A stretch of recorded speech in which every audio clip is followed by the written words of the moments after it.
Good time of the day, everyone, and welcome to the 95th webinar in the GIF Education and Training series, organized by the Education and Training Working Group. This webinar is titled Overview and Update of SCWR Activities within GIF.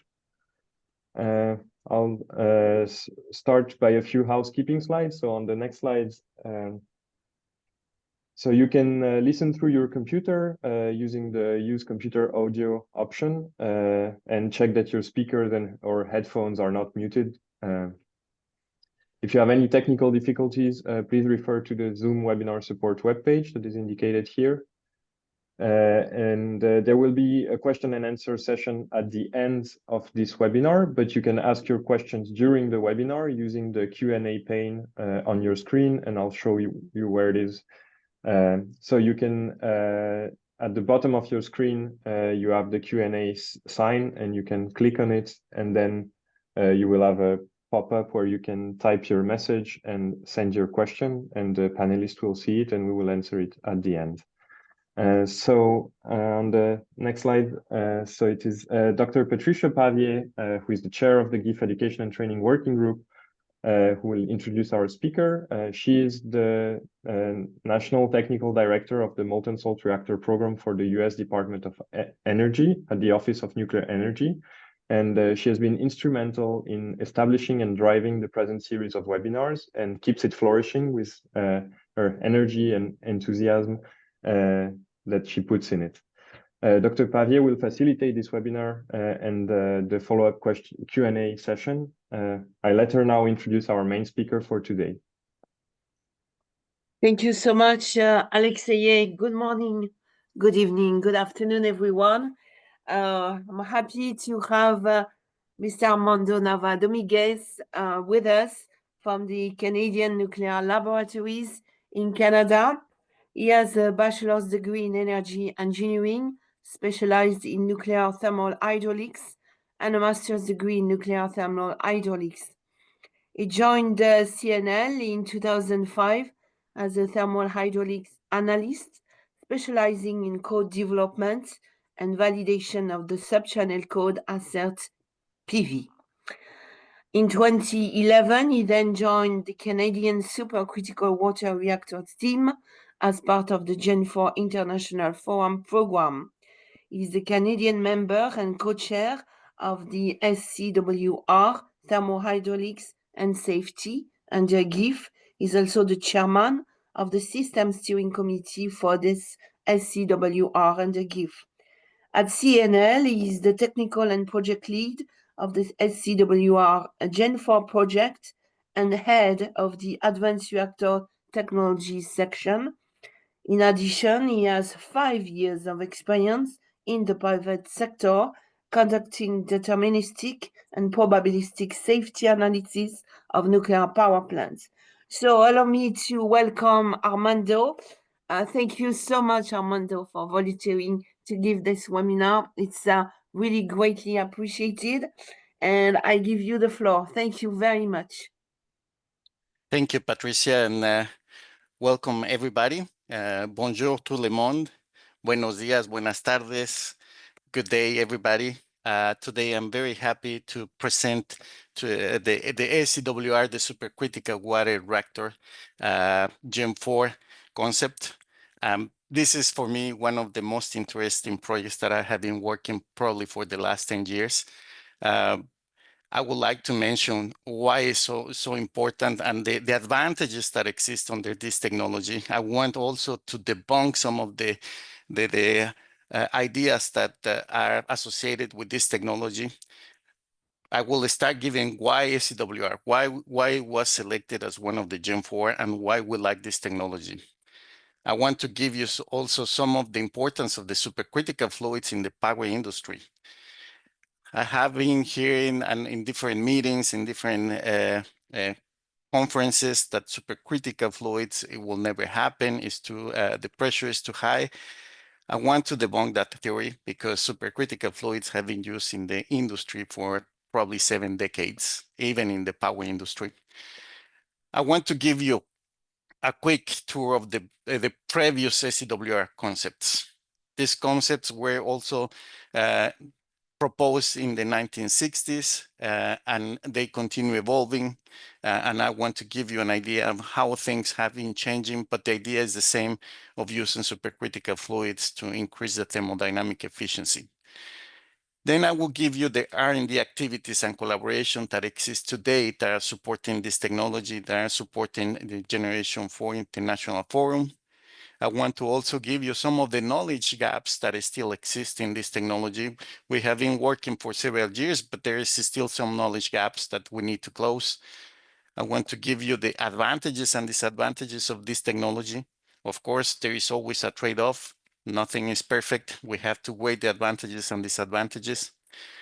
I want also to present some opportunities that exist not only for the for the nuclear industry, but also some other opportunities to work with the different sectors, because the supercritical fluids, as I mentioned before, have been used in different areas, and maybe there is a cross-cutting activities that we can take advantage of. We can use the knowledge that we develop under this project and use it in some other industry.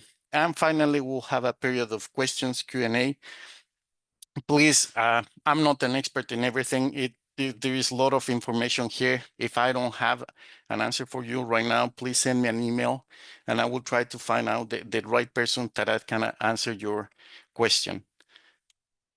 Why? Well, first, let's start with why SCWR.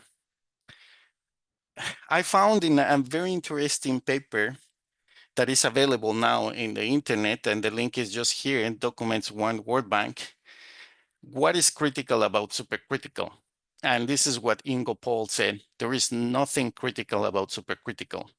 Supercritical is a thermodynamic expression describing the state of a substance where there is no clear distinction between the liquid and the gaseous phase. That is, they are a homogeneous fluid. Water reaches this state at pressure above 22.1 megapascals.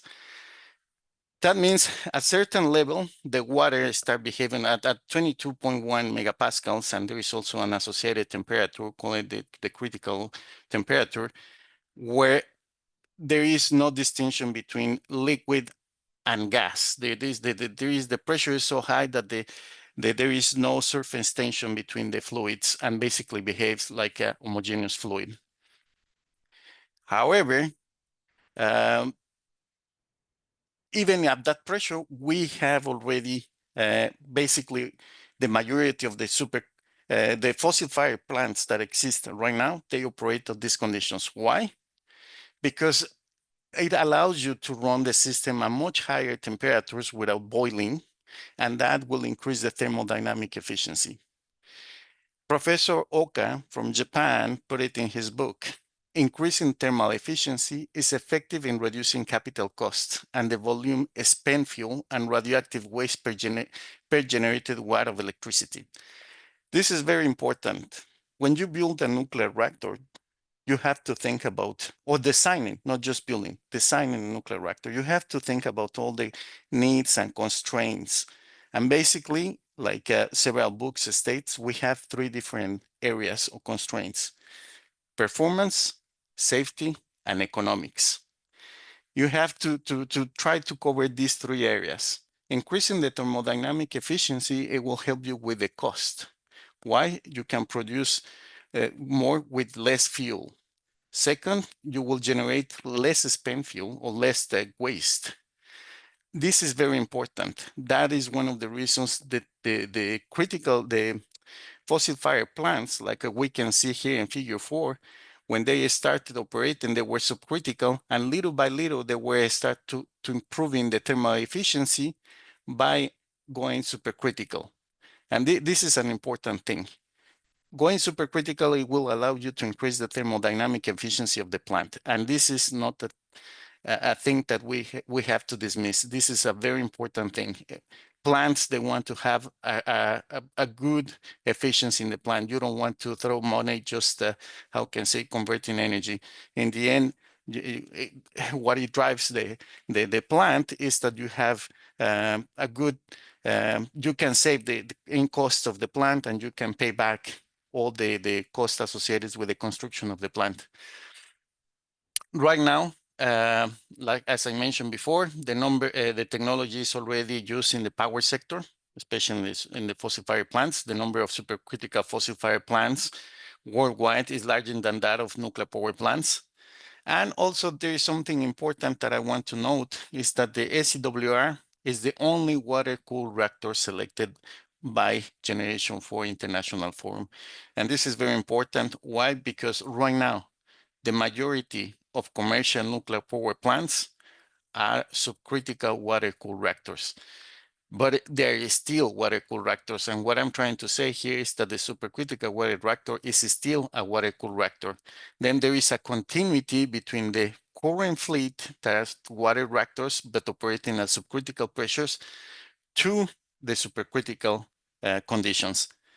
And here, this figure, what I'm trying to express is that we can bridge the gap also between supercritical fossil fire plants with a new technology, the nuclear reactor, operating under supercritical conditions, and the SCWR can bridge the gap. Like I mentioned just a few seconds ago, presently most commercial water-cooled reactors are water-cooled. That has a very important, I will say, asset for this technology. Operating all these reactors allow us to develop a large body of knowledge on this technology. This is an important thing. When you look at the design requirements of a nuclear reactors, it recommends using proven technologies. I know that this is above the conditions that we have, but not. This is only on the nominal operating conditions. There are plenty of other operational states of the plant where it really intersects with the SCWR. For example, when the reactor is depressurized in cold conditions or hot but depressurized, it will have the similar behavior of the light water reactors that exist today. Then it is not a new technology. We can extend our knowledge from the subcritical water-cooled reactors, the reactors that exist today, with the supercritical technology. Again, what we can say in different words is that SCWR is an evolutionary step from previous water-cooled reactors. Several components can be used from previous generations, and also we can take some advantage of the fossil fire plants. Components, valves, pumps that exist in fossil fire plants, supercritical fossil fire plants, we can use them here. Instrumentation, very important. We can use some of the components that are already there, and we can bring into to the supercritical fossil fire plants. Of course, there will be the questions: are they nuclear grade? Maybe not. But the important is that we have the know-how, how to produce those components, how to produce that instrumentation that operates under supercritical conditions. The know-how is very important. The experience, the operational experience is something that we have always to take into account. And that's the reason I put it I stress it in bold font. It is an extension of the current technology, of the current knowledge. The SCWR offers practicability and industrialization. This is a very important point. We as a scientist would like to understand the reasons why things happen. But this is just part of the process. Then we have to go to the engineering process. And then that's when you really will struggle putting pipes together, connecting the valves, and all these kind of challenges. That's where the SCWR can excel, because we have experience already building systems that operate at supercritical conditions. However, there is still a challenge that we don't know, and this is one of the knowledge gaps, and we're working on that, is what is the effect of radiation in how can I say, in the materials that operate at supercritical conditions. We don't know. That's the difference. In a supercritical fossil fire plants, they don't have radiation. If they burn a tube, that's fine, you replace it, no problem. Here, we cannot burn a pipe, well, not a fuel assembly. That's one of the challenges that we face. We need to learn a little bit more in that aspect. Let me just give you again a quick evolutionary path of the water-cooled reactors and how the SCWR generation for reactor is getting to the point where it's right now. First, it started the supercritical fossil fire plants. Those are started in like 1960s, operating at pressures, very high pressures, and they have successfully plants operating in the United States and then in Japan, in different countries. Then, quite interestingly, one of the first areas where I found supercritical analysis was from the NASA. And actually, very interesting documents where they were conducting heat transfer analysis, flow instability of supercritical fluids, but it was for the moon exploration, space exploration, because the rockets also use supercritical fluids. Then some of the lessons learned and analysis that we found, it came from the 1960s from NASA. Very, very interesting documents that we found. And about the same time, the first nuclear reactors were deployed, the water-cooled reactors. They were subcritical, but they started operating successfully. About the same time, GE proposed the supercritical water reactor, call it the 300 megawatts. Westinghouse also proposed a supercritical water reactor. Unfortunately, the timing was not the right one, because the new reactors, the subcritical, were coming online, and they have to put them beside these projects just to give them a chance to the subcritical to grow. But they were still proposing these reactors. Even at that time, it was proposed to develop, construct a naval propulsion supercritical reactor.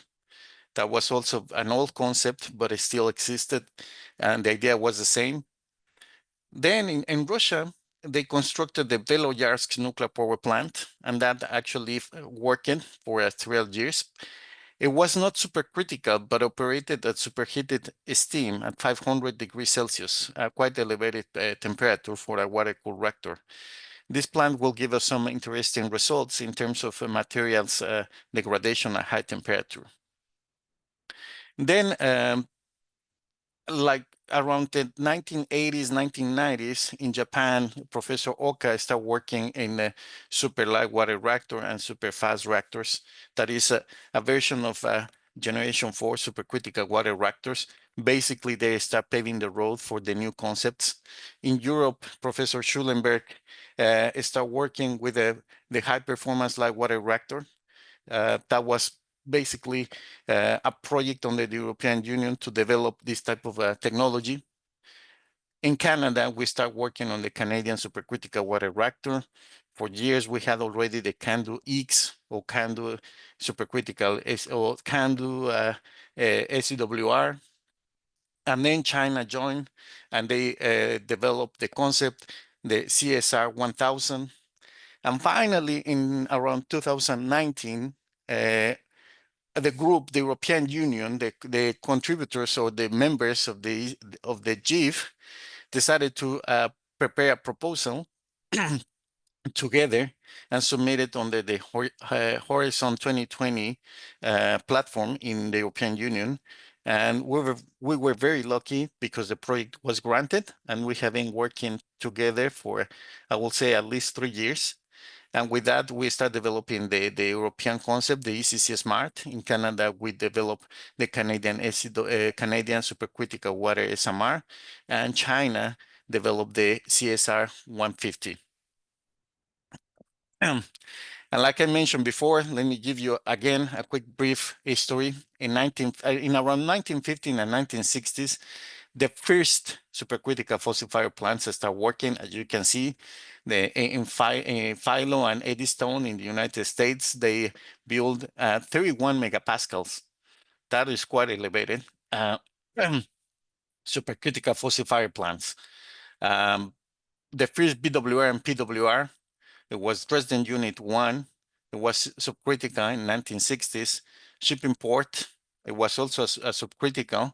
And Yankee power, it was subcritical in 1961. What I want to stress with that is if you look at the dates, they are very close. And what happened is the technology in the fossil fire plants were advanced faster than the nuclear technology.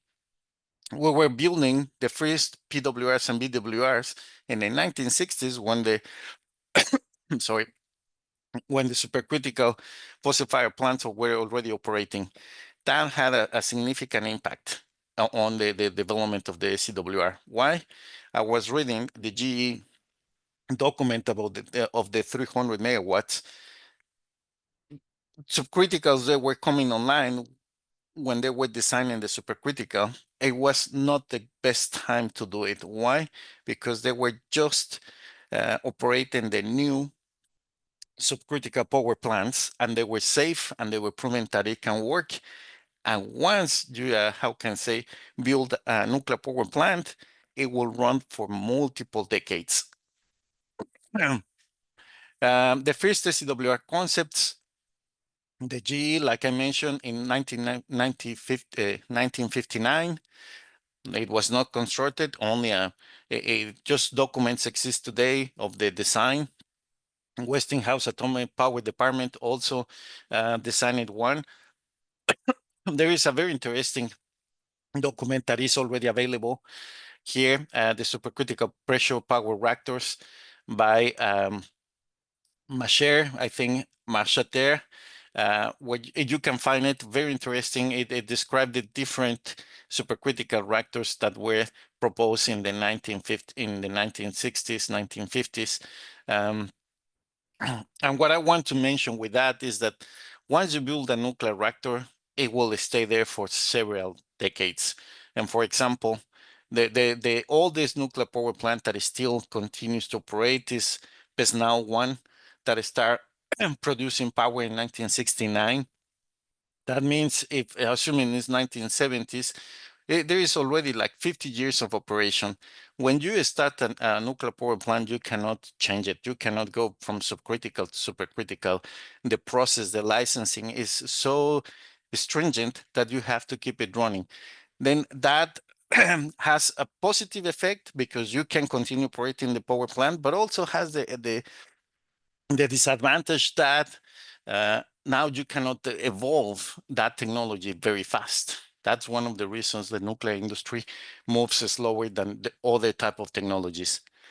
The Beloyarsk reactor was built in the former Soviet Union. In April 26, in 1964, Beloyarsk's nuclear power plant supplied current to the power system. It used superheated steam, 500 degrees, but operated at subcritical conditions. The operational experience from this reactor is very important because not all the variables depend on the pressure. There are some that only depends on the temperature. And having this type of reactor, it shows that there is possible that we can use some of the data that exists for our knowledge, the operational experience. In Japan, Professor Oka worked on supercritical water cooled reactors for many, many years. Basically, his work was the basis for most of the new supercritical concepts that exist today. He actually authored several books. One of them is the super light water reactors and super fast reactors. They summarized the process of conceptualizations for an SCWR. For those who aren't studying nuclear engineering, I'd really recommend having a look at those books because they give you the process and all the challenges, the limitations, and design limits, the figures of merit needs that are needed for the conceptualization of a nuclear reactor. Not only supercritical, but there is also for gas or different areas. Multiple universities in Japan are working on SCWRs right now. We're in contact with Professor Akifumi from Waseda University, who is also supporting us. He's part of the advisory committee on the ECC Smart and part of the GIF SCWR, and he has been very helpful and providing us some guidance and for the SCWR system arrangement. In Europe, the Professor Schulenberg with another person, I forgot his name, Starflinger, developed a concept, call it the high performance light water reactor. They aim for a power of 1,000 megawatts electric and a net efficiency of 44%. The core outlet temperature was set again at 500 degrees Celsius, and you can see that it's quite interesting, 500 degrees Celsius, also from the Beloyarsk nuclear power plant. The system pressure is of 25 megapascal. The core is vertical oriented, and it uses 2 flow passes. That means that the flow, it will go twice in the reactor core. The safety systems can be borrowed, or they were borrowed from current light water reactors. Canada also followed the same idea in the sense that we took the Canadian technology, the CANDU reactors, and we developed the Canadian SCWR. This type of reactor, the difference between the CANDU and this one is that we propose the use of light water as a coolant, but it's still heavy water as a moderator. Is still a pressure tube reactor, similar to CANDUs, but the reactor core is vertical. We also decided to go with a direct cycle, conversely to CANDUs where they use steam generators. That means it's an indirect cycle, the CANDUs. Here we're proposing a direct cycle. And we also took some of the safety systems from the light water reactors, such as the isolation condenser system. The reactor operates at 25 megapascals with an inlet coolant temperature of 350 degrees Celsius and an outlet temperature of 625 Celsius. You can see the thermodynamic efficiency is 48%, is a little bit higher than previous concepts. And it's because we increased the outlet temperature of the coolant to 625. China also joined the efforts, and they developed the CSR 1000. China, under the National Power Institute of China, NPIC, developed this concept. This is a cooled and moderated with light water. The primary circuit is a direct cycle consisting of 2 paths and is also thermal neutron reactor. The 3 concepts that I just mentioned, all of them, they are thermal neutrons. There's a thermal power of 2,300 megawatts thermal, and it has a thermodynamic efficiency of 43.5, about that. And the inlet coolant temperature is from 280 degrees Celsius and goes up to 500 degrees Celsius. Now, like I mentioned it before, all this was, I would say, is one of the latest concepts on the SCWR, but in about 2019, and I still remember that date, we have a GIF meeting. It was held in Petten. The group of attendees were working together, and one of our colleagues from the Czech Republic told us the possibility to prepare a proposal on the Horizon 2020 for the development of a supercritical SMR. The group decided to join efforts. We prepared a proposal. We submitted, and we were very happy to get the proposal. It's called now the ECC SMR project. That project was, and is still, it was one of the very, I would say, critical moments in the group, because at that time we had several experts retiring in the SCWR system arrangement on the GIF. Here in Canada, we have Lawrence Long meeting multiple scientists who were very active in this area, retiring. In Europe, Professor Schulenberg. We had multiple people that we needed to continue. The new guys, well, including me and some others, we had to step in and try to move forward this project. That was one of the most enriching experience that we had, because we start from the shoulders of giants. Like, we're literally, the previous expert there is still helping us. They are part of the advisory board in the ECC Smart. That is very important. And why I'm stopping here and on taking a bit more time is because the nuclear industry needs a transfer of knowledge. This is very important. We're having a generational gap, and we need the experts to transfer as much as they can, all the knowledge, the experience. not everything is in the books. We need the experience. We need how to do things. We need the contacts. That is very important. Again, this project is still alive, and it gave us the opportunity to continue working together to develop a strong team. And I'm very happy in 2019, when we started this project, it was when the pandemic hit the world.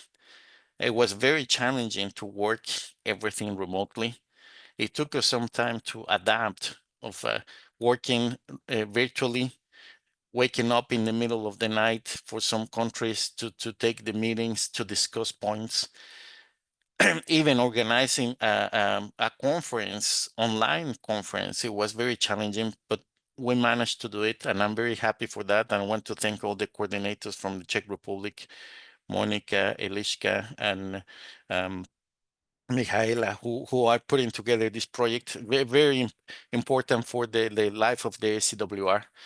And also Elena from GIF, who managed to put us together. We face a very difficult time with the retirement of multiple people, but we are now here advancing and proving that we are very strong.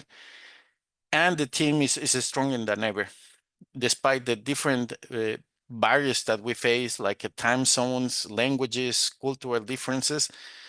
After 3 years of working together, I think now that we have a smooth process. We are finishing all deliverables on time, and we are very happy to work in this team. And that was the base for the ECC Smart, or the reactor. This reactor basically was developed by the European Union. It's a new supercritical water SMR. It produces 80 megawatts, and the difference from the previous high performance light water reactor developed by Schulenberg, some of the experience gained through that development from that reactor were applied to this concept. And in this case, the orientation of the reactor is horizontal, and it has 7 passes. The difference from the high performance light water reactor is that it only uses 2 passes and is vertical oriented. One of the reasons to put it horizontal was to enhance the natural circulation in case of an accident. But of course, it comes with some challenges, because we don't have a lot of knowledge on fluids or supercritical fluids operating in horizontal, I would say, fuel assemblies. And that's an area that we still need to work on, but we're very happy. This was, how can I say, an effort for multiple institutions. The ECC Smart is comprised about 21 institutions around the globe, and it's going quite well. In parallel, Canada developed the Canadian supercritical SMR. We're still working on this concept. It's based on the lessons learned from the Canadian supercritical SCWR, the big 1,000 megawatt electric. This one is a scaled down version with only 188 fuel channels, compared with the 360 from the Canadian SCWR, a big one.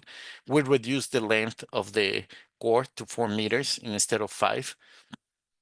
And we changed the operating conditions from 290 degrees, from 350 in the Canadian SCWR now to 290 degrees Celsius, and the outlet coolant temperature of 500 degrees Celsius instead of 625. The reason is, during the design of the Canadian SCWR, it's good. We were very aggressive with the operating conditions, very high conditions, but we didn't have enough margin for the materials. The maximum temperature for some of the materials that we selected were 850 degrees Celsius, and we were reaching in some areas of the core about 800 degrees. We didn't have enough margin. Now, putting it at 500, we have a much more margin to cover all the tolerances and different uncertainties that we didn't take into account. The pressure is still 25 megapascals, and it produces 300 megawatts electric. China also followed the same approach. MPIC is working on this concept. It is based, again, under the CSR 1000. That is the I will say 1,000 megawatt electric. This one, it produces only 150. It's also an scale version. They also took the lessons learned from the CSR 1000 to design this concept. It uses 45 fuel channels. It's 2.5 active meters, the active core length. The inlet coolant temperature is of 280 Celsius, the outlet coolant temperature of 520 Celsius, and the pressure of 25 megapascals. They actually, I'm very happy to see that, for example, our colleagues from China, they made some significant changes from the previous CSR 1000 in terms of the fuel assembly. They are replacing some of the moderators, for example, the water box with a solid moderator. What I want to say with that is that they took all the lessons learned from the CSR 1000 to this new concept. And I think this is very important. Why? Because what you learn, you have to use it in the future. Now, while the collaboration starts supporting the GIF supercritical water reactor, we have the supercritical, the PMB in thermohydraulics and safety and materials and chemistry. These were the two key areas identified that we need to really improve for the support of this technology and potentially for the deployment of SCWR. We have the ECC Smart project that I already mentioned. And we have also an ongoing IAA CRP. There is advancing thermohydraulic models and predictive tools for design and operation of SCWR prototypes. What I want to mention is we have now probably 2 decades of work on the SCWR, and we have enough information. And one of our goals is to start using information, experimental data, to start giving more practical recommendations for potential designers or vendors of this technology. Let me go with the thermohydraulics and safety. These are some of the partners that are working with us in the SCWR. One of the main areas, of course, is heat transfer. We're trying to understand the heat transfer under supercritical conditions. This work started probably in the 60s. We have several documents where they already start acknowledging some peculiarities in the heat transfer under these conditions. We have multiple now experimental campaigns. We have data sets that goes from the 1960s up to now with annuli pipes, fuel assemblies, bare fuel bundles, wire wrap fuel bundles. We have thousands and thousands of data points now that we can use to verify and validate our system codes or our channel codes. I think this is very important. And we also, based on the experimental data that we have been conducting different benchmarks. The latest one was organized by the National Power Institute of China, NPIC. This benchmark was to understand and further our knowledge of the heat transfer for different type of bundles. One bare fuel bundle, that means the fuel rods didn't have any space in the device. They were basically bare. The next one was with partially wrapped fuel bundles. That means in a very precise axial locations, there were some wires that provided separation between the fuel elements or the fuel rods.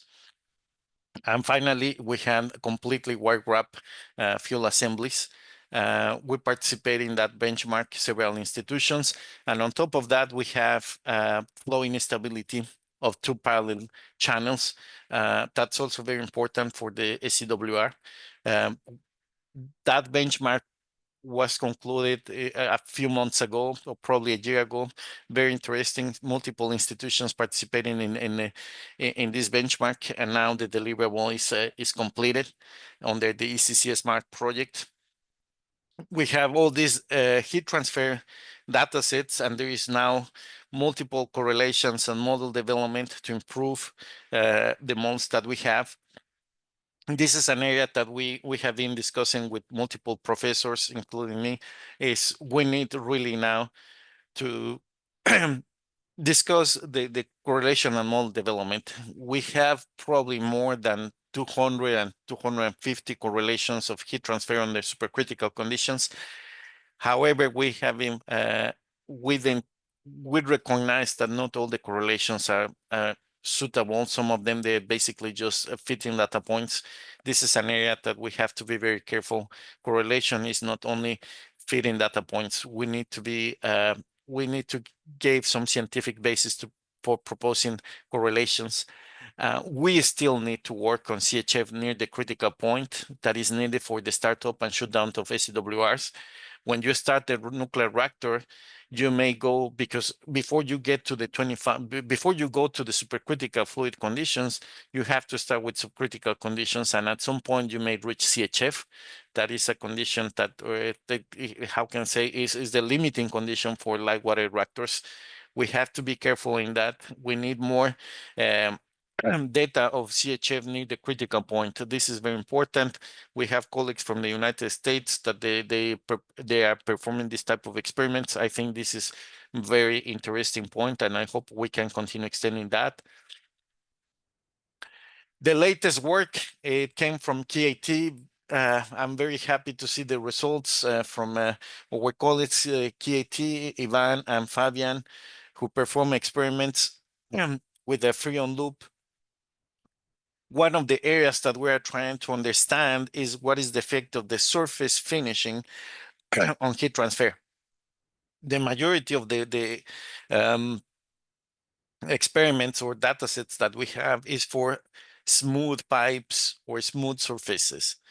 Now we are trying to investigate what is the effect of the roughness on the heat transfer. And this became a very, very interesting area, because there is a possibility that, of course, this has been already stated in previous research from a long time, that the increase in the roughness will improve the heat transfer.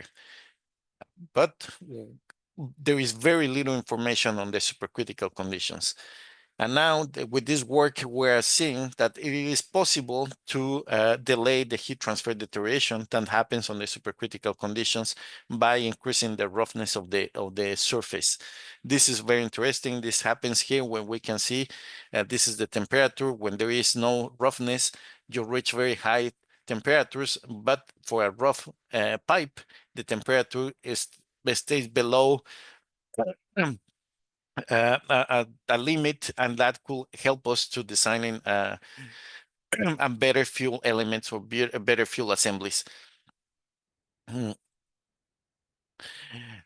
data, what I'm happy of this collaboration is that it has been shared between the collaborators. We're working now to see how we can use that to really become to something practical. There is something else that we need to work, but we have already some data and we have some insights of the correlations that we need. There is the hydraulic resistance on the supercritical conditions, especially close to the pseudocritical point or the critical point. There is some behavior that we still need to understand. Hydraulic resistance is very important because it is used for correctly dimensioning the pumps and estimate the pressure losses in the reactor. However, there is still some areas there that we need to gain some knowledge. There are some correction factors that exist for predicting the friction factor. When you have these conditions, the friction factor is not, it doesn't behave exactly the same as in a subcritical fluid. We have several data sets available. And the recent data from KIT is also very valuable to continue gaining knowledge on hydraulic resistance under supercritical conditions. This is a very important point, similarity studies. Several institutions are working on this area, including the University of Ottawa, but the University of Pisa is one of the leading institutions on this area. And this is one from one of the deliverables. The adoption of the fluid-to-fluid similarity theory allows for identifying boundary conditions that, if properly imposed to different fluids, might produce similar heat transfer behavior, no matter the fluid properties. This is very important. Why? Because if we have the correct similarity numbers, then we can use different fluids to try to model the same thing. That will allow us to extend our database and be able to, to use the data in a different way. But very importantly as well is understanding of the role of dimensional numbers in the development of correlations. This is an important thing. As I mentioned before, some correlations that we found basically are just fitting data. If we understand what is the impact of each dimensional numbers, we can improve the correlations. That will have a very significant impact on the correlation development. Flow instability. This is an area, very interesting area, and this happens to boiling water reactors.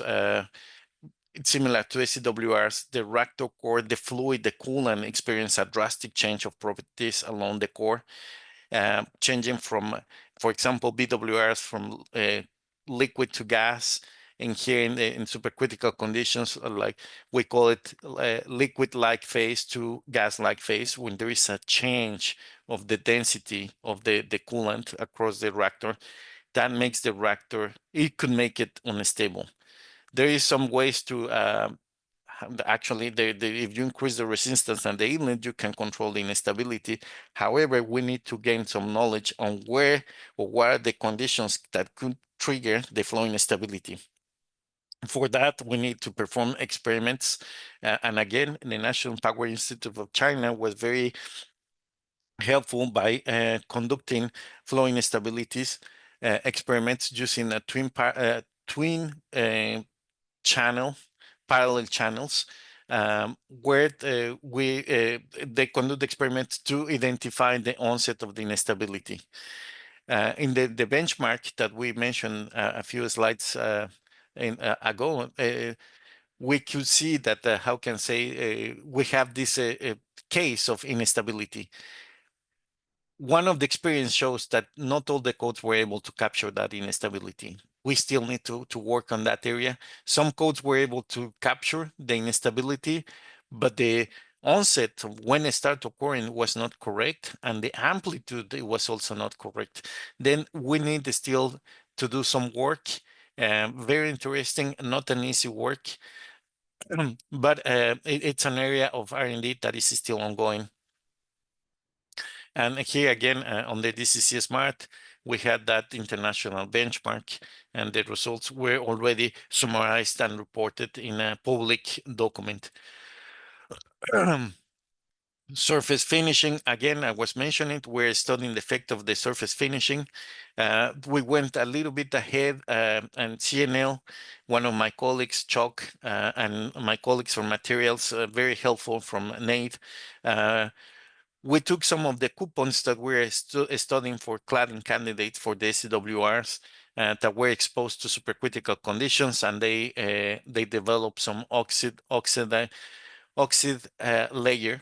And we tried to measure the thermal, or well, actually, we didn't try. We measured the thermal conductivity of these coupons, and we're trying to develop a model to take into account the surface finishing, but also the thermal conductivity of the coupon. This will give us an idea of what is the impact of having an oxide layer on the materials and with regards to heat transfer, and also with we measure the roughness of these oxide deposits to have the idea of how it will affect the friction factor. This was a very interesting cross-cutting activity between our colleagues from materials and our colleagues from thermohydraulics and experiments especially. With regard to surface finishing, as I mentioned, we have the KIT experiments, but we also perform on the DCC Smart DNS study, direct numerical simulations. KIT conducted some analysis, if I'm correct, they use the code OpenFOAM.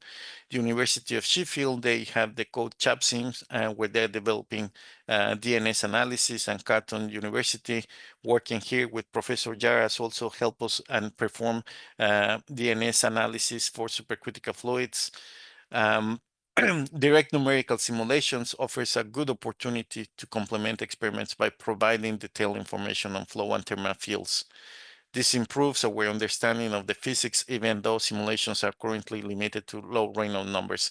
What I'm trying to say with that is when we conducted these experiments, we have some, I would say, positive feedback, but in the sense that why we want to conduct this type of analysis when it's at very low Reynolds compared with the operational conditions of a nuclear reactor.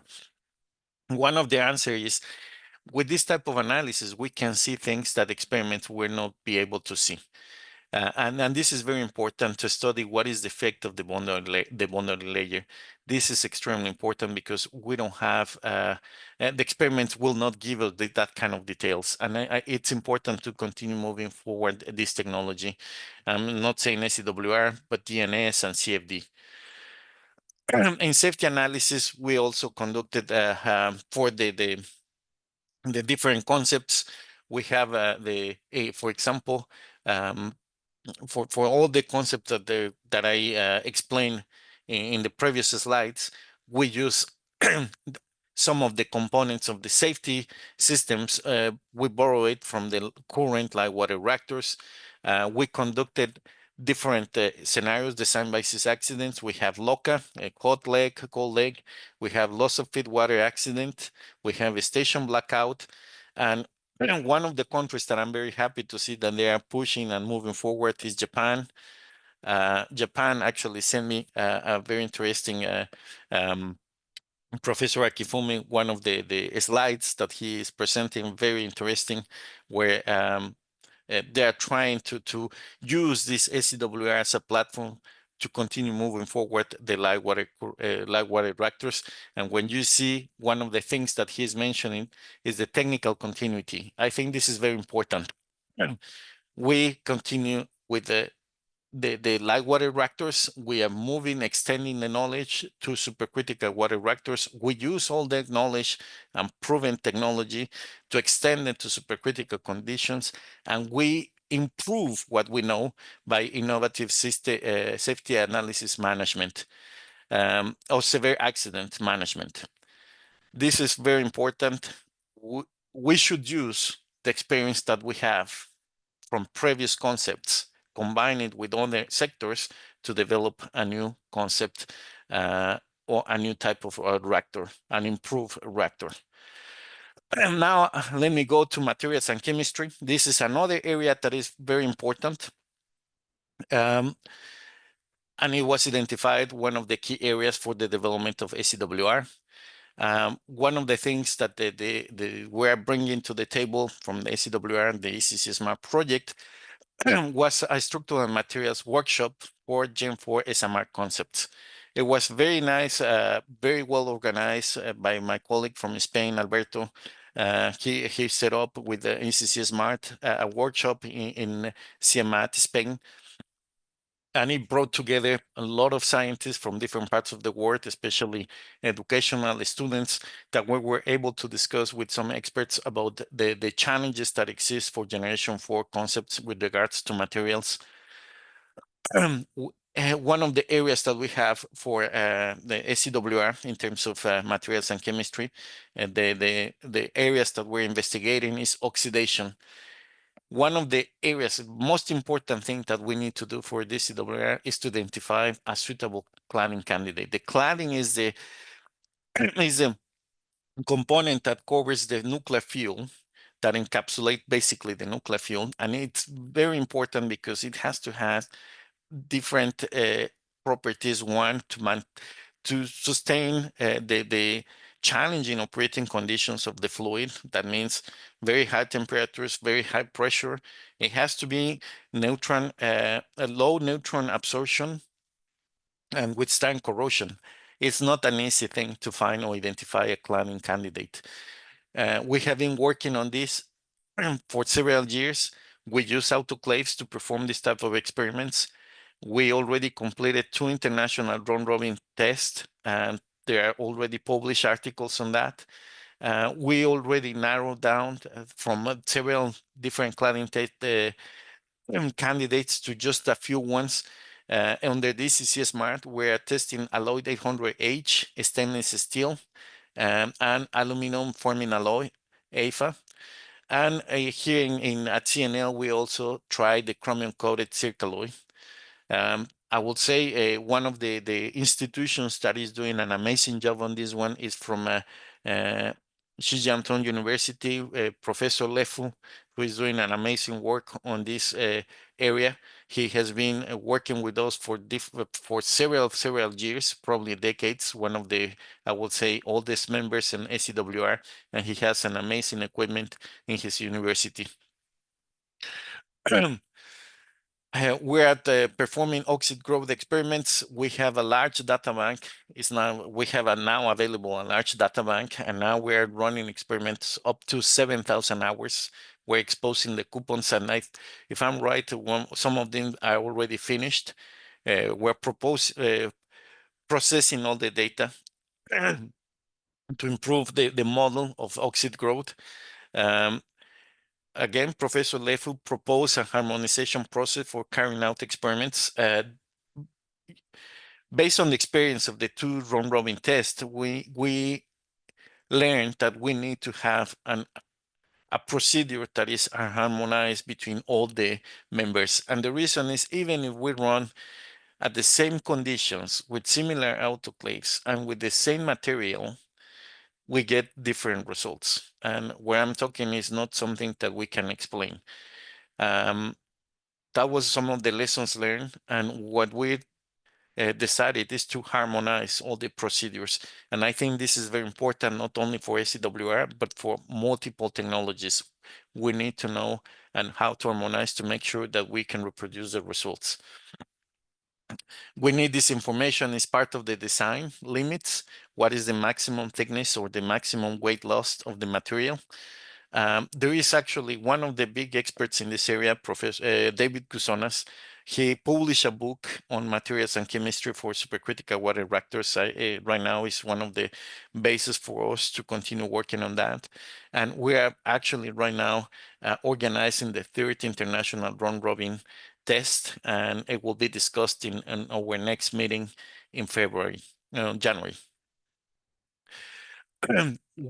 Another partner, BTT, performed steam oxidation experiments, and this time it was up to 1200 degrees Celsius with the steam. That is very important to understand what is the behavior of the material under local and station blackout conditions. This is very important as well. We need to know what is the behavior of the material after being exposed to those conditions.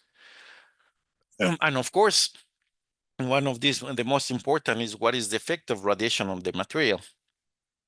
We need more than just the operating conditions, the 500 degrees or the pressure. We need to know how the neutrons will impact the material, because there is a transmutation of elements, there is displacement of elements, and it will change the material properties over time, because the material will continue changing, because now it's being bombarded by different particles, and it will change the structural materials or the network in the atoms that exist in the material. That will change the behavior. CVR in the Czech Republic conducted irradiation experiments using the LVR-15 research reactor. Here in Canada, we use the Triumph accelerator in British Columbia with the University of Waterloo to implement some helium into the material, and we're right now assessing the results. This is still an ongoing effort. And beside that, on the DCC Smart, we also, well, not we, but our colleagues from the Czech Republic organized a workshop on post-irradiation examination. It was an international participation, and it was very important to gain knowledge and share our knowledge with different people. I think this is a very important initiative of the international projects, and very good initiative of GIF to try to promote our science to different collaborators. I'm sorry. Mechanical test. Well, now you expose this coupons or materials to supercritical water conditions, and then you irradiate the materials. But now what? Well, you need to test and make sure and quantify where are the changes of the materials. And for that, there are mechanical tests. Is it to characterize the material from the mechanical point of view? Two different type of tests were used: the yield stress and ultimate tensile strength test. Another very important area of the SCWR is radiolysis. Beside all the materials that it will expose to nuclear or to irradiation, the coolant also faces some irradiation.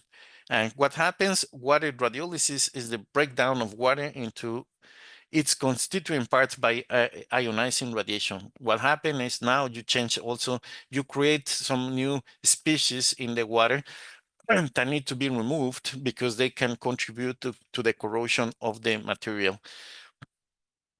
However, there is very little information of radiolysis under supercritical conditions. Most of the work has been done on computer using molecular dynamics or different type of methods to study radiolysis. We find at CNL, we tried to conduct some experiments. We managed to run a few ones. Unfortunately, our equipment failed, but based on the preliminary results, it seems that it can be suppressed the radiolysis. And this is not only, this not happens only in SCWR, this happens in all nuclear reactors. We need to suppress that. The difference is that we are in different operating conditions. We didn't know if we can control it. But the preliminary study shows that it can be controlled. Another important area that we need, and we are still working on it, is the corrosion product transport. Here we need to know that all the corrosion product that it will be transported to the secondary, well, not the secondary, to the turbine. As you remember, most of the cycles that we propose for SCWRs is a direct cycle. That means there is no steam generations. There is no an interface between the primary and secondary circuit. All the supercritical water is directly sent to the turbine because it's already like phase, gas-like phase to the turbine, and it can be used directly in the turbine. But there is no dryers, there is no separators. That means all the product transport of the fissions and corrosion product transport will go to the turbine. We need to know what kind of contamination is moving to the turbine. This is an important area. We're currently working on this area and we're improving our facility to have a more reliable data. This is an ongoing investigation.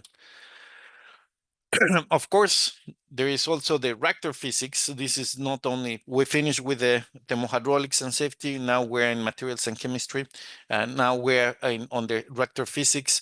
The University of BME in Hungary performed most of the physics reactor analysis. CNL with the BME organized a benchmark to assess different computational codes. BME coupled the physics code Serpent with the thermohydraulic system code APROS. This is needed to have an accurate description of the power distribution. The BME proposed core models and they were needed for attention to the reactivity reserve, achievable cycle length. We need to know what is the burn up, power distribution with the highest power generation in the freeze heat up stages. Physics is very important as well because it basically lays out the beginning of the conceptualization of the nuclear reactor. We have also a work package in the ECC Smart that is related to licensing. Right now, we're proposing SMRs. This is a new type of, well, it's not a new, it's just resurfacing SMRs that were proposed in the past, but now we're resurfacing this idea However, the licensing procedures, even though they were written for the majority of them for light water reactors, and SCWR is still a water-cooled reactor, they were not meant for supercritical conditions. We're working hard to make sure that how we can bring that to the licensing procedures, identifying the knowledge gaps in this area. On the GIF and risk and safety working group, there are already 2 design requirements the drafted for SCWR, so well completed that they were for SCWR system arrangement or for this technology. And we just finished a pre-licensing document on the DCC Smart project. We have still, with regards to knowledge gaps, we have multiple knowledge gap, neutronic cross-sectional data at supercritical conditions. That's one of the basic things. Basically, we just take the neutron data that we have available and extrapolate it to supercritical conditions. We need that information, very important. Radiolysis at supercritical conditions, I explained it. We're working on it. Unfortunately, the system of the loop is it had some issues, and we couldn't conclude the experimental campaign. We're working on corrosion product transport, very important. Another area that we're working on is the CHF near the critical point. Hopefully, we will get more information soon. We're working with the University of Wisconsin-Madison to get some information about the CHF near the critical point. Next year, we will be working on the effects of non-uniform power distribution on heat transfer. All the experiments that we have, they use uniform power distribution, actually uniform power distribution. We need to understand or gain more knowledge when you have a non-uniform power distribution. Why? Because the nuclear reactors, they don't have a uniform power distribution. They develop a cosine shape power distribution. We need to know what is the effect on heat transfer. We need to get more a better understanding of natural circulation under these conditions. And we still fuel qualification on the supercritical conditions. And finally, just we're very, very close to the end. I want to just to show you some of the advantages and disadvantages of the SCWR technology. The advantages is supercritical fluids is a mature technology in the supercritical fossil-fired plant industry. That I think it's very valuable.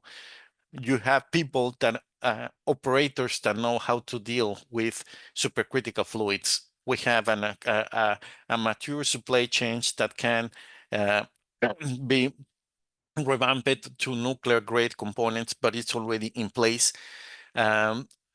However, like I mentioned, all this is for supercritical fossil-fired plants, never used in the nuclear industry, but it can be revamped to cover that area.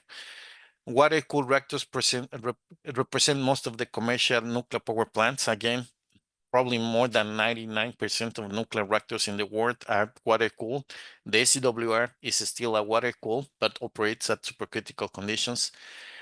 SCWR offers practicability. What I mean with that is it can be built. It's not only that we have it on paper, we have the experience of building supercritical systems for power systems. This is one of the reasons I like SCWR is practicability. It's an extension of knowledge, not a different branch. What I'm trying to say with that is it's still a water-cooled reactor, but we're extending our knowledge to supercritical conditions. We are not opening a new branch with different coolants or different things. This is the same, we're just extending it. Multiple systems or components can be used from light water reactors, pressure tube heavy water reactors, and supercritical fossil-fired plants. There is already some practical information and components that can be recycled or used from these areas. This, for me, another excellent point in terms of education is an excellent platform to form highly qualified staff on water-cooled reactors. Why? Because it not only covers the light water reactors, it also covers the light water reactors from the future, but also the current fleet. This is a very important thing. When you form somebody with that extension, it will cover the supercritical, but also part of the light water reactors that exist today. The disadvantage is a high pressure system. Nobody wants to hear anything about high pressure because it's a challenge.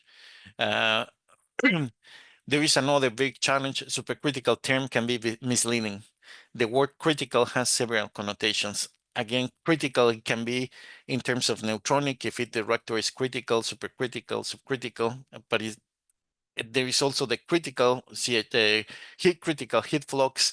There is many ways that you can use the term critical. Unfortunately, that has a negative connotation for the supercritical water reactor. Supercritical means, in our case, that operates at conditions above the critical point. Right now, all the water-cooled vendors are focused on generation 3 and generation 3 plus.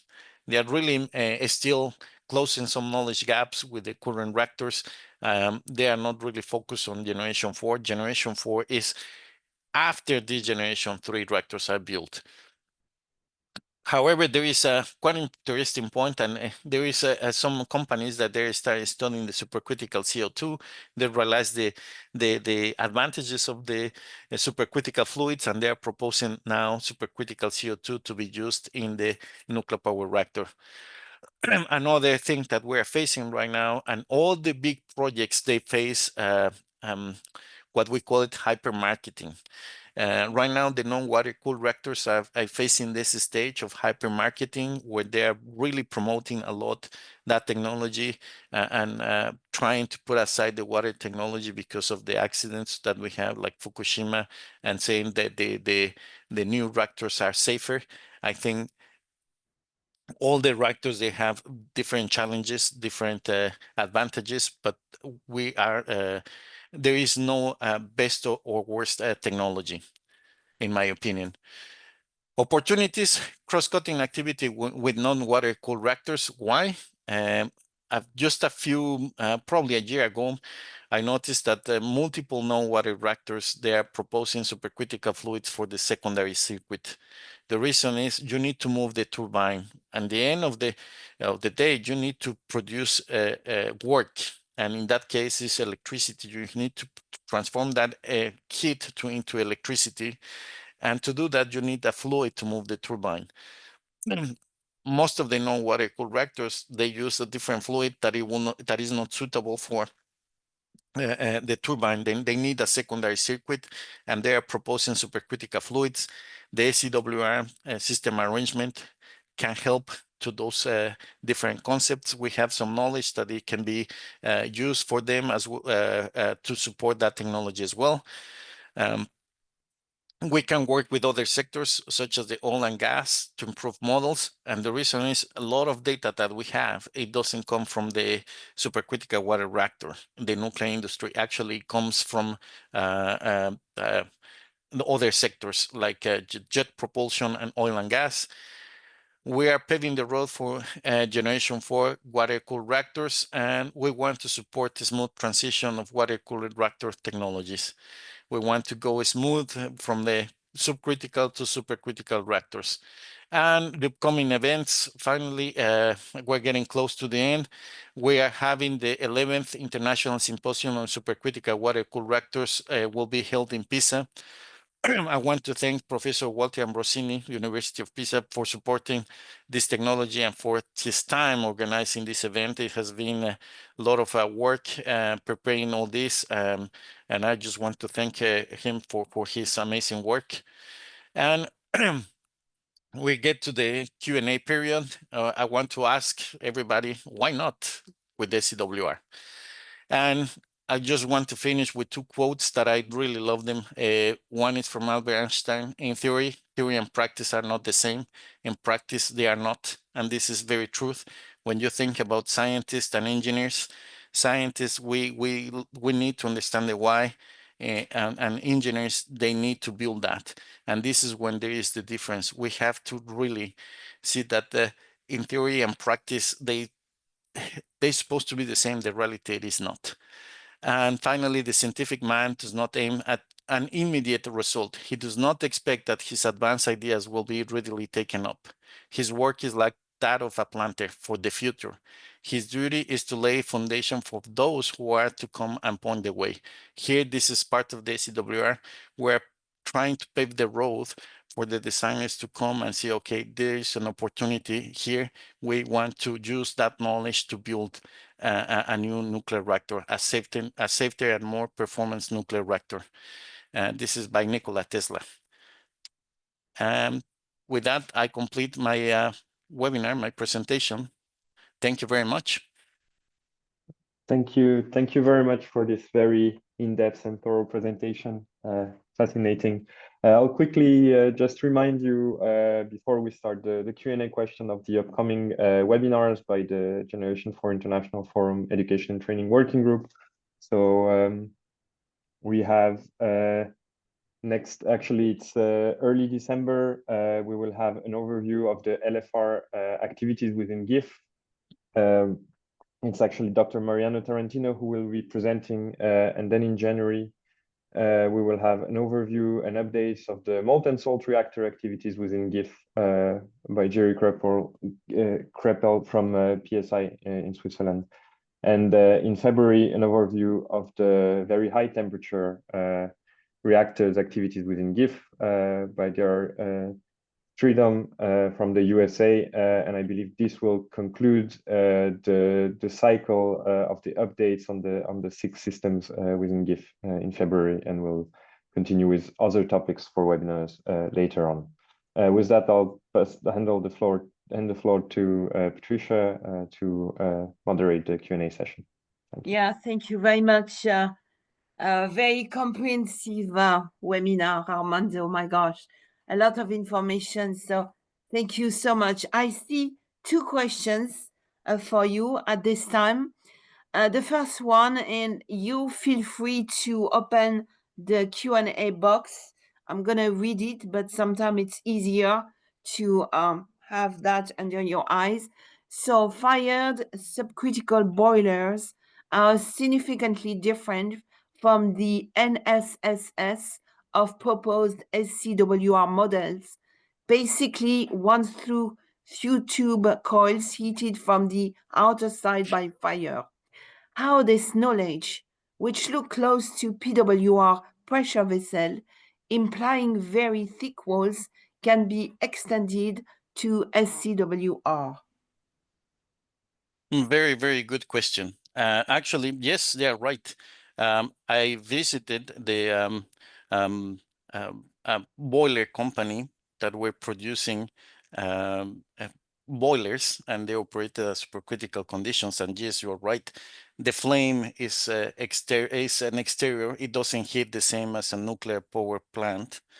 But very interesting, and this may answer your question. We were called because they had questions about that, how to use our nuclear codes to try to predict CHF near the critical point. Despite that they operate at different geometries and they have a pipes that are centimeters thick, not compared to a cladding that is just a ½ millimeter of thickness, they still were wondering if we can support them using our thermohydraulic system code to have a prediction of the CHF near the critical point in some areas for the starting of the boiler. And this is where we start looking in like, okay, then we can use our tools to really support even the oil and gas companies. It doesn't need to be just one-to-one. And this is something very important that I notice is we need to have an open mind and to see how we can use that information to our advantage. Trying that, using our system codes to be able to see, it helps us to identify some gaps as well, and to see what we can take from the other oil and gas companies that it may be helpful for the nuclear industry. One thing that struck me, it was how they suppress this heat transfer deterioration. It was they use in the tubes, they basically crave some raffle the tubes just in one section, the outlet of the tube, to make sure that the turbulence was increased and try to decrease the possibility of a heat transfer deterioration. And that idea we exploited, and we were also thinking in the roughness of increasing the roughness of the fuel element to see if we can delay the heat transfer deterioration. And actually that was a very successful idea with KIT in Germany. They conducted these experiments, and also in China, some other colleagues from the jet propulsion, they conducted the similar experiments, and the heat transfer deterioration was delayed. And that was a very interesting results. But basically, the idea came from this boilers company. I understand they have how can I say, a very different geometry, different materials. They don't care about radiation, but we need to think on how we can use. And actually, what I do is I think about the differences to gain more knowledge. When you try to do it in addition to make sure that everything is one-to-one or closer, you may not see as much as when you compare two things that are different. That gives me more information of what can we do to enhance our knowledge. I hope that answered the question. Another thing that you mentioned is some of the experiments of choking flow that we have actually came from the oil and gas sector in terms of thermohydraulics. How to verify our codes? We use data not only from the nuclear power plants or the supercritical experiments. Let me just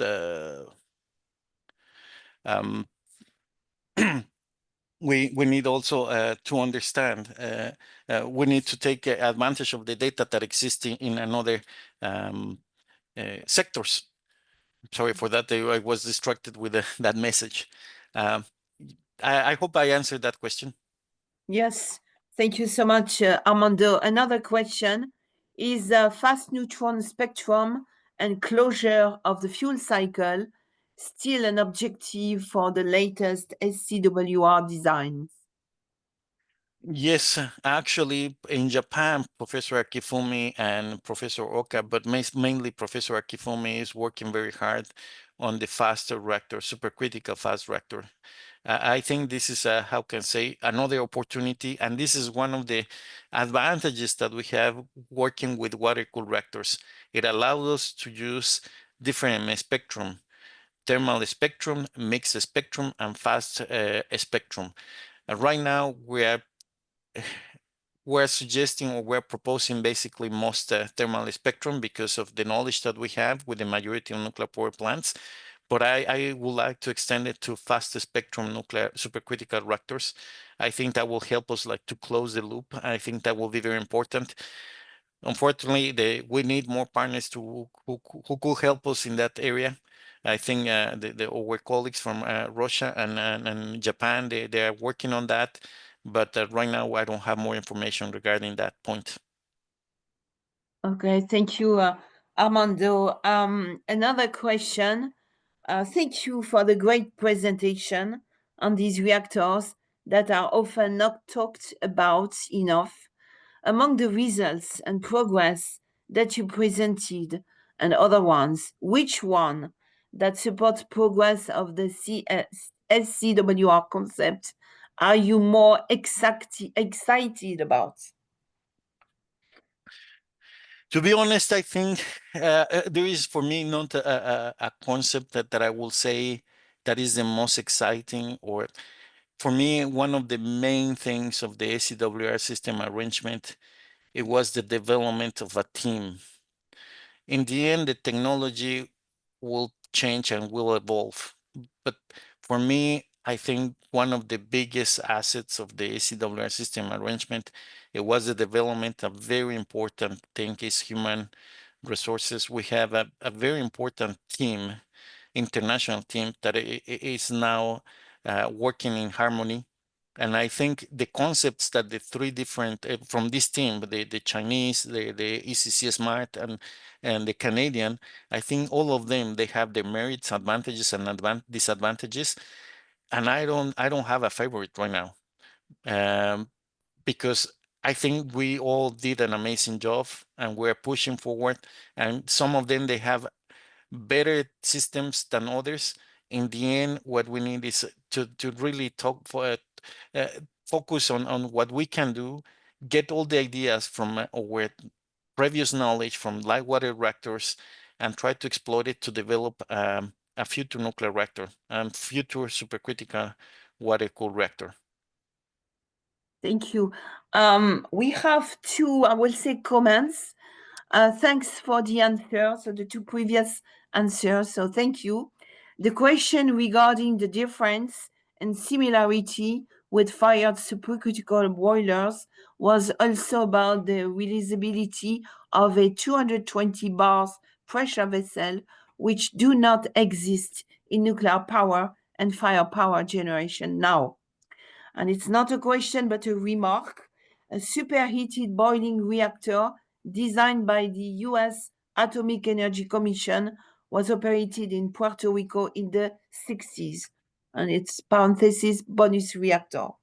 So before we close out, because it's we have 3 minutes more, I would like the audience to know that this GIF education and training webinar had the pleasure to have Lawrence Lung, and you mentioned that, Armando, who gave a GIF webinar in March 2017 on this subject.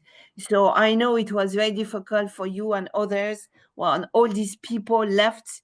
Knowledge management, like you said, should be taken very seriously. So with this webinar, we are trying also to capture the knowledge of people before they go. And you mentioned also Professor Le Fusang, and I saw he was in the crowd today.